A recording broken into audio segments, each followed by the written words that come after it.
الحكاية بتبدأ مع المعلم أوكادا وصديقه العزيز. الاتنين كانوا بيتمشوا وسط الشوارع بأمان، لكن فجأة مجموعة مجرمين ظهروا وهاجموا صديق المعلم. المجرمين دول كانوا عايزين يدمروا المعلم أوكادا تماما لأنه واقف بطريقهم وبيمنعهم من السيطرة على المدينة، ولأنهم كتير في العدد حاصروه من كل اتجاه. بس من حسن الحظ صديقه فاق من جديد وانطلق عشان يطلب المساعدة. بعد كده بنقابل شاو كي. شاو يبقى تلميذ المعلم أوكادا، وكان بيتكلم مع بنته يانين ووعدها انه هيتجوزها قريب بعد ما يكسب بطولة الفنون القتالية. بس فجأة صديق المعلم ظهر وقال لهم على اللي حصل، فشاو انطلق بسرعة البرق عشان ينقذ معلمه. واول ما المجرمين شافوه من بعيد جريوا زي الكلاب. في النهاية شاو انقذ المعلم وداوى جروحه. بعد كده قعد يتعشى معاه هو ويانين وصديقه لي كان بيتمرن تحت ايد المعلم أوكادا زمان، لكنه انتقل لمدرسة فنون قتالية منافسة من 3 سنين. وهنا يانين قالت ان لي لازم يتحدى شاو عشان يعرفوا مين الاقوى، فالمعلم وافق على طلبها، وبعد الاكل نظم قتال ما بينهم. في البداية الاتنين اتحاربوا بشراسة ومهارتهم كانت متقاربة جدا، بس في وسط المعركة لي اتفوق على شاو ومسكوا ظبطه. فالمعلم أوكادا حس بالغضب، واول ما المعركة خلصت ولي مشي قال لشاو انه لازم يروح يتدرب عند المعلم مينج لانه اصبح ضعيف وكبر في السن ومبقاش قادر يدربه زي زمان. في البداية شاو رفض لان المعلم أوكادا رباه من صغره زي ابنه بالظبط، ده غير انه بيحب يانين وعايز يتجوزها. فالمعلم قال له لو كسبت اكبر بطولة فنون قتالية بالصين هجوزها ليك، عشان كده لازم تتدرب تحت ايد المعلم مينج وتطور من قوتك. طبعا يانين حس بالحزن لان شاو هيمشي ويسيبها وودعته في صمت. تاني يوم وسط السوق في شاب غني كان بيتمشى مع اتباعه البلطجية وفضل يتعدى على الناس ويسرق ممتلكاتهم، ده غير انه اهان بائع مسكين وبهدله بشدة. وهنا بنعرف ان في مهرجان كبير وواحد من البائعين قدم مقاتل منغولي ضخم وقال ان اي شخص هيهزمه هيكسب 100 قطعة ذهبية. في البداية الكل خافوا ومفيش اي حد قبل التحدي، لكن فجأة شاب ضعيف دخل الحلبة واستعد لمنافسة المقاتل المنغولي. في البداية الشاب استعرض مهاراته بالكونج فو، لكنه اول ما ضرب خصمه اتفاجئ لانه ما بيتأثرش، فالمقاتل المنغولي رماه على الارض وخلاه مش قادر يقف. بعد ما الشاب خسر البائع قال انه هينهي العرض لان مفيش اي حد هيقبل التحدي. بس فجأة وبدون سابق انذار شاب مجهول الهوية دخل الحلبة وقال انه هيهزم المقاتل المنغولي. في البداية المعركة ما بين الاتنين كانت متعادلة، بس مع الوقت الشاب المجهول اظهر انه بيستخدم فن الرأس الحديدية وضرب المقاتل المنغولي اكتر من ضربة باستخدام دماغه لحد ما افقده الوعي تماما وكسب ال100 قطعة ذهبية بسهولة. لكنه قبل ما يخرج من السوق الشاب الغني ظهر وكان عايز يتحداه عشان يثبت انه اقوى مقاتل في المدينة. وهنا العمدة سونج حضر. العمدة هو والد الشاب الغني واعتذر للمقاتل المجهول على المشاكل اللي حصلت ودعاه للغدا معاه. بالفعل المقاتل المجهول وافق على طلب العمدة وقال ان اسمه يبقى شين. فالعمدة سونج رحب بيه وقال انه هيستضيفه في بيته الليلة دي لانهم بقوا اصدقاء اعزاء. لما ابن العمدة سأل والده هو صاحب شين ليه، العمدة قال انه مقاتل قوي وهيقدر يساعدهم في السيطرة على المدينة وهزيمة المعلم أوكادا عدوهم اللدود. في الوقت ده وان كان بيتمشى مع اتباعه. وان هو نفس المجرم اللي هاجم المعلم أوكادا في البداية، وبالصدفة لمح مغنية جميلة وسط السوق فراح عشان يتبلطج عليها وطلب منها تيجي معاه لبيت العمدة عشان تغني ليه. طبعا المغنية رفضت طلبه وجريت منه بأقصى سرعتها. بعد كده وصلت لأحد المطاعم واستخبت ورا شاو اللي كان قاعد في حاله. اول ما وان تتبعها لمح شاو من بعيد وراح عشان يقاتله لانه واحد من تلاميذ المعلم أوكادا. فشاو استخدم قدراته الخرافية بالكونج فو ومسك اتباعه طحنهم واحد ورا التاني لحد ما وان فضل لوحده وكان حاسس بالرعب الشديد. وهنا شاو اخد قطعة عجين كبيرة ولبسها في وشه. بعد كده خرج من المطعم. المغنية كان اسمها ماي وشكرت شاو على انقاذه ليها، ده غير انها عرضت عليه يسافر معاها لكنه رفض وقال انه لازم يتدرب تحت ايد المعلم مينج عشان ينفذ وصية معلمه أوكادا. بالفعل شاو وصل لمدرسة المعلم مينج بعد ساعات من السفر وقدم له رسالة المعلم أوكادا عشان يتدرب عنده. في البداية مينج طلب من مساعده يقاتل شاو من اجل اختبار قوته. مساعد المعلم كان قوي وماهر لانه امضى سنين طويلة في التمرين وقدر انه يمسك شاو يطحنه ويهزقه قدام الجميع بسبب خبرته الرهيبة بالكونج فو. فالمعلم مينج قال لشاو انه ضعيف ولازم يشتغل عامل نظافة بالمدرسة لحد ما يصبح قوي وهيقبل يدربه. بالفعل شاو اشتغل كعامل نظافة بسيط، والمعلم كان دايما بيختبره وبيطلب منه يبقى مستعد لأي هجوم، لأن الأعداء عديم الرحمة ومش هيتساهلوا معاه. فشاو سمع كلامه وبدأ يتدرب كل يوم بعد الشغل، ومع الوقت أصبح قوي جدا. بس أول ما المعلم حاول يغفله من جديد، شاو كان مستعد وقدر يتفادى ضرباته. طبعا المعلم مينج انبهر بيه وقبل يدربه مع باقي التلاميذ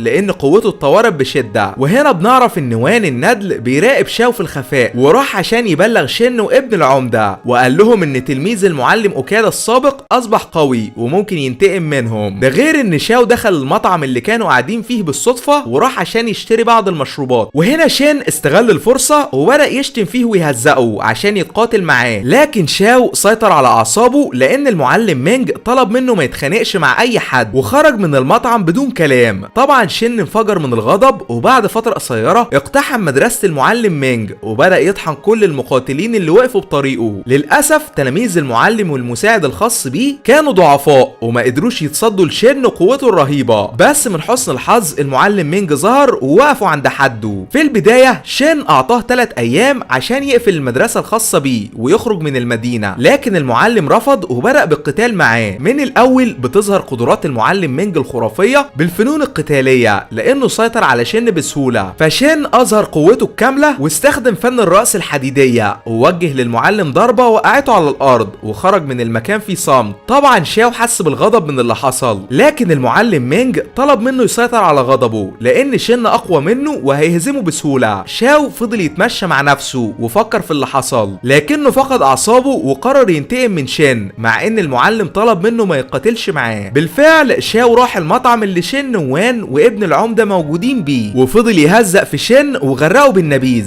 فابن العمدة طلب من أتباعه يطحنوه، لكن شين وقفهم عند حدهم وبدأ يقاتل شاو وش لوش عشان يثبت إنه أقوى منه. للأسف شين سيطر على شاو في أول القتال لأن خبرته رهيبة بالفنون القتالية، ده غير إنه محترف بفن الرأس الحديدية. لكن شاو ذكي جدا وقدر إنه يدرس حركاته. بعد كده وجه له بعض الضربات المضادة وأفقده الوعي وكسب المعركة. طبعا ابن العمدة اتصدم من اللي حصل ووعد شاو إنه هينتقم منه بسبب أفعاله، وأخد أتباعه ومشي. بعد فترة قصيرة شاو قابل المعلم مينج، والمعلم كان غضبان منه لأنه ما سمعش الكلام، لكن شين اعتذر وقال إنه عمل كده عشان يرجع حقه. فالمعلم قال إنه شاب شجاع وأعطاه الكتاب الخاص بأسلوب القبضة الحديدية السري، وطلب منه يستخدم الأسلوب القتالي ده في الخير وبس. أما شين وصل بيت العمدة سونج وهو متدمر تماما بسبب معركته مع شاو. فالعمدة حس بالغضب الشديد وقال لابنه وان إنهم لازم يتصرفوا بأسرع وقت وإلا شاو هيصبح قوي وهيخلص عليهم كلهم. في الوقت ده شاو بدأ يوضع ايديه في أحجار حرارتها عالية جدا عشان يطور من نفسه ويقدر يستخدم فن القبضة الحديدية، لكن مساعد المعلم حس بالغيرة منه لأن المعلم مينج كشف أسراره ليه وحاول إنه يقاتله، بس شاو رفض يتخانق معاه لحد ما المعلم ظهر وفك القتال ما بينهم. مع إن شاو كان مشغول بالتدريب على الفنون القتالية إلا إنه بيبعت رسائل لين ين ووالدها المعلم اوكادا كل أسبوع وبيقول لهم فيها إنه بدأ يتمرن على فن القبضة الحديدية وإنه هيرجع ليهم بعد ما يبقى أقوى مقاتل في الصين كلها. بالوقت ده مجموعة مقاتلين يابانيين دخلوا القرية وراحوا عشان يقابلوا وان وسألوه عن مكان العمدة، فوان أخدهم ليه. وهنا بنعرف إن المقاتلين دول عبارة عن سفاحين العمدة أجرهم عشان يخلصوا على المعلم مينج وتلاميذه. بالفعل السفاحين بدأوا في مهمتهم وقدروا إنهم يحاصروا واحد من تلاميذ المعلم مينج. طبعا التلميذ القاتل معاهم لأنهم شتموا معلمه، لكنه للأسف ما قدرش يدافع عن نفسه وقائد السفاحين اليابانيين خلص عليه. بعد كده هو وأتباعه أخدوا جثته ورموه وسط مدرسة المعلم مينج قدام كل التلاميذ. طبعا شاو ومساعد المعلم كانوا هيبدأوا القتال، لكن المعلم طلب منهم يصبروا لحد ما يعملوا خطة عشان يرجعوا حق زميلهم اللي مات غدر. بالليل مساعد المعلم مينج راح لمطعم عشان يتعشى،